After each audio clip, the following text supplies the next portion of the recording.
June is an amazing month for letting nature inspire our art. So today I'm painting a flower in a journal spread using watercolour paint and regular junk journal supplies. I'll talk you through the process step by step so that you can take this inspiration and have fun in your journal too.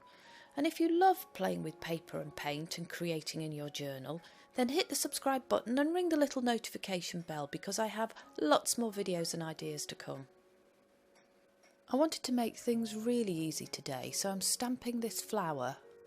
It's a foam stamp from La Blanche, and I'm just stamping onto regular watercolour paper. And I managed to get a fairly crisp image that I'm happy with, that I want to paint. And today I'm using my Arteza Real Brush pens.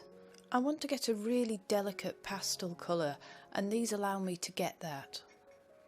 And I really want to control the colour that goes onto the paper, so I'm putting a little bit of colour from each pen onto a block to begin with. I'm starting by colouring the petals, and the colours that I'm using today for that are Wisteria Purple and Periwinkle. So I'm using a water brush here, and I'm just taking a little bit of water and paint onto the page to paint the petals. And because I can pick up just the tiniest amount of pigment with these, I'm getting that delicate translucent effect that I want. I'm using the darker shade of Periwinkle to colour in petals that are a little bit further behind. Making sure that the brush is quite wet at all times so that the colour blends. And I'm adding some of the Periwinkle shade to the centre of the flower here, just to give it some depth. Just working round each petal and blending it in. And again just using a little bit of that darker blue to shade the petals at the back.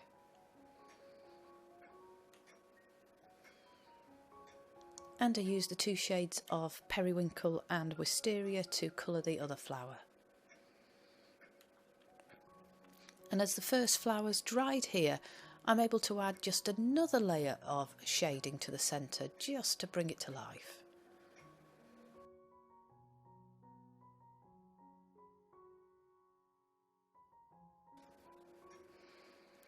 I'm mixing three colours for the leaves and the stems, which are Bumblebee Yellow, Sunset Yellow and Crocodile Green.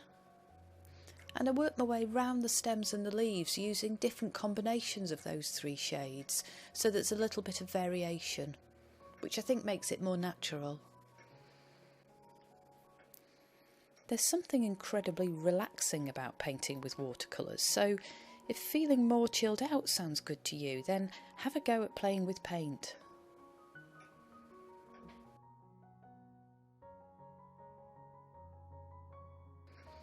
And here I'm just going direct to paper to add some yellow to the centre of the flower.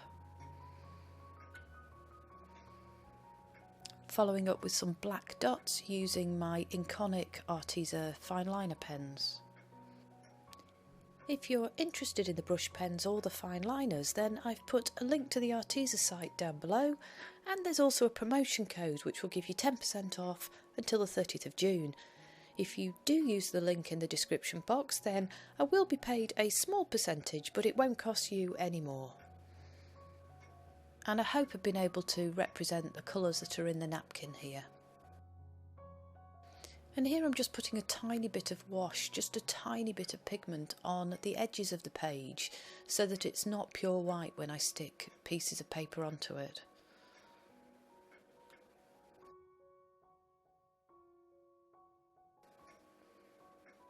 And now I get to play with these beautiful journaling supplies.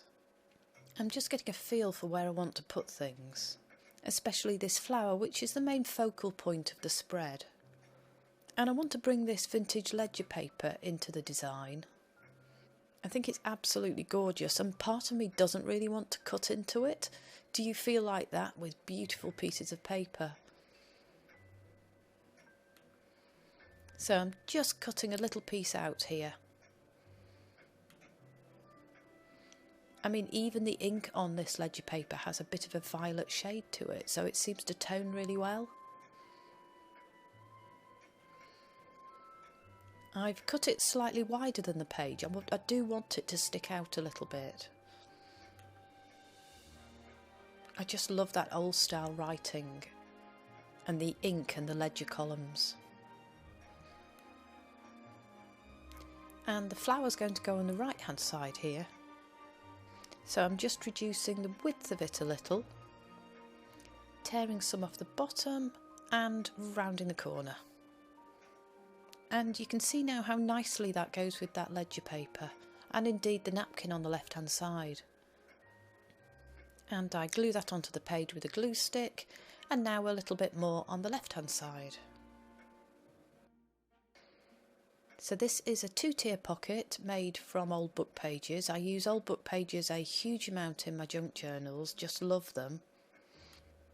I have videos setting out really easy instructions for making 1, 2 and 3-tier pockets, so I will leave some links in the description box down below if you're interested in any of those. And here's an example of what not to do when you're decorating your pocket. Don't do what I did here and decorate after you've stuck it in. Decorate using washi tape before you stick it in. Having said that, I do really like the colour because again it's got that shade of purple within a blue and it seems to go with the rest of the page.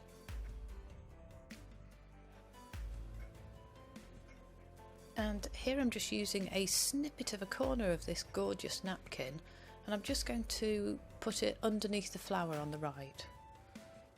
I made this junk journal only a couple of weeks ago, so if you're interested in seeing how I put it together and how I chose the papers and sewed them into a signature, then check that out. Again, I'll leave a link in the description box down below. And I think the right hand side is really coming together now. This beautiful vintage journaling card, I think it's a library card, is fantastic for in a junk journal.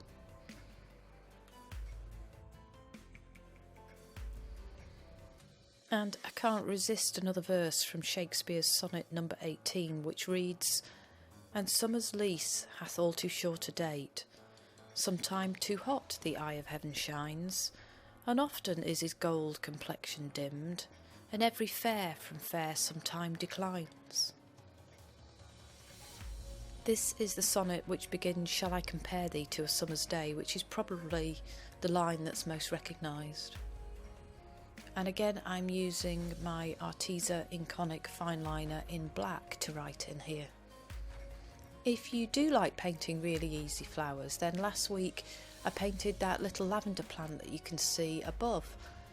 So check out last week's video if you're interested in a really easy step-by-step process for painting that. And just swapping colour of pen here, I'm using this journaling card to put down 2 or 3 goals for the month of June. One of my key goals is to declutter, and I really wonder what your goals are for the month of June. And just to add some final touches to this journal spread, I'm adding a border. So again, a really simple freehand border in black.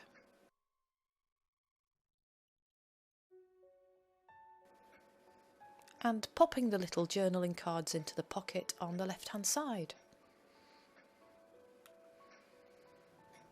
A couple of pieces of washi tape here.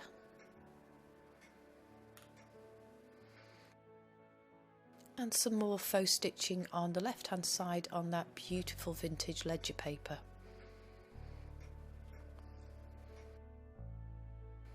I make a lot of my own embellishments, and here I'm just choosing a butterfly that I've stamped onto a variety of different scrapbook papers.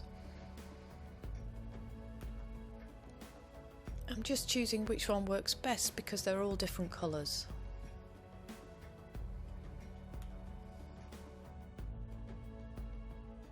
And I'm just attaching that down the middle with a glue stick so that the butterfly wings are actually free from the page. And just one final handmade embellishment here. I cut up a child's book, a dictionary, and it just reads, "Art is something special, such as a painting, a drawing, or a statue that somebody has made." and I just place that on the right hand side here. And here I'm adding just a few final details, so a few silver sequins just to set off the page. And this is my journal spread for June. It would be great to hear what you're doing in June for your journal spreads. Are you using watercolour paints? Are you painting flowers? Let me know. And if you've enjoyed this, then hit the subscribe button and ring that little notification bell so we can come back together next week and have some more junk journaling fun.